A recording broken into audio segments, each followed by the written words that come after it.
I really love Vikrant's work. I think he's a very distinct actor. You know, he's a very good actor. He's a very distinct actor. He can do many things very well.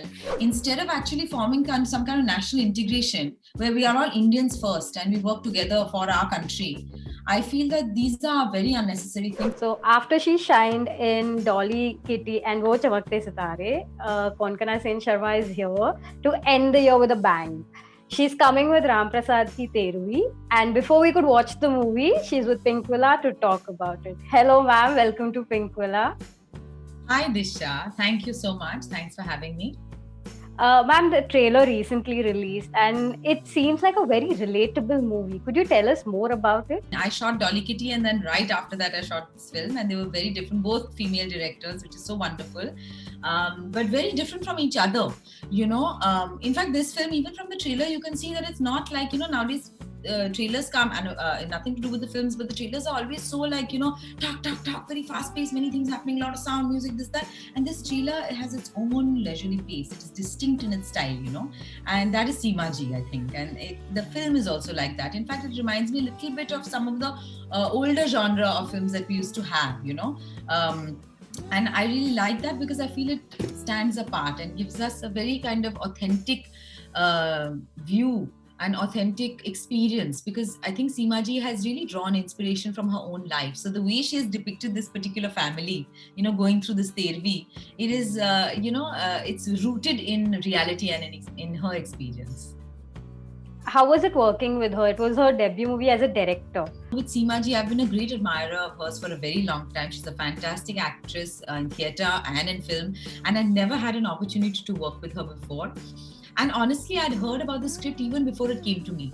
You know, through common friends, through actor friends, I'd heard, you know, Seema Ji's written this film, it's very interesting and unusual and whatever. And then I got an opportunity, of course, to be in it and to read it. And I really enjoyed it. The character that I play is somebody called Seema, who is a bit of a misfit in this whole setup, in this whole family. She's a bit of an outsider. So I could really relate to that also a lot. So this was your first time with Seema ma'am, but there were a lot of reunions that happened, especially like you mentioned, you were a first time director and then you directed Vikrant Masse in the past and then you're working with him. Though y'all were in the same movie earlier this year, but I don't think y'all shared the screen as far as I remember.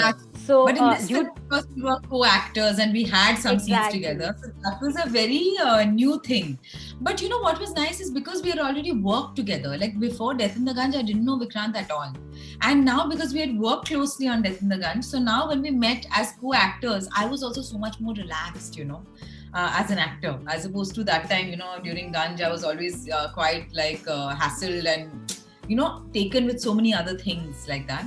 So we could really, you know, it was nice to, because I really love Vikrant's work. I think he's a very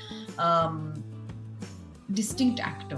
You know, he's a very good actor. He's a very distinct actor. He can do many things very well. And so it was a wonderful opportunity to act alongside him as well. And because we had worked together, we already had a nice working camaraderie as well. This movie also had another reunion, the Wake Up Sid reunion. You and Supriya ma'am were there together.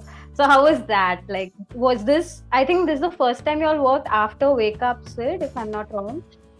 Yes, I think so. But you know, in Wake Up Sid again, I didn't have any scenes with her, unfortunately, because that was basically with Ranbir. So I hardly had any scenes with her. So I got to work with her really first time on this film. And you know, there were so many senior actors like Nasir or Supriya Pathak or, Manoj Bawa, all these people. But, you know, it never, Brijendra Kala, etc. You never felt like that because I think there were so many actors because it was such an ensemble. The actors kind of had their own camp. You know what I mean? Like we were all together. And even after a shoot, we would often hang together. We would often party together also. And all of this was spearheaded by none other than Manoj Bawa. He was the one who was really taking charge of, you know, कि नाश्ते में क्या होगा, आज dinner पे ये करेंगे, वो movie देखेंगे and all. It was a really fabulous experience like that. Also being away in Lucknow, known for its food and all that. I think we all put on a couple of kgs on that film. Apart from the movies and apart from your shows, You were also in the headlines recently for your letter to NHRC, if I've pronounced that right, against the Love Jihad Act. As far as I know, there has been no development on that front. As far as I know, I may be mistaken. But I'm very against this Love Jihad law. I feel it is an unconstitutional law because in our country, in this democracy, we have the right, we are granted religious freedom. So, if you're saying that, women can vote, then, it follows naturally that women can also choose their own partners and women can choose their own faith. So that is something, and I think it is a beautiful thing when every community is important in its own way and every community has their own place within our country, but when there is some integration between communities, that is a beautiful thing. And I think it is very unconstitutional and a very regressive law, just like the UAPA is a very regressive draconian act, because these are things which are actually giving rise to further discrimination and further kind of sectarianism within our country.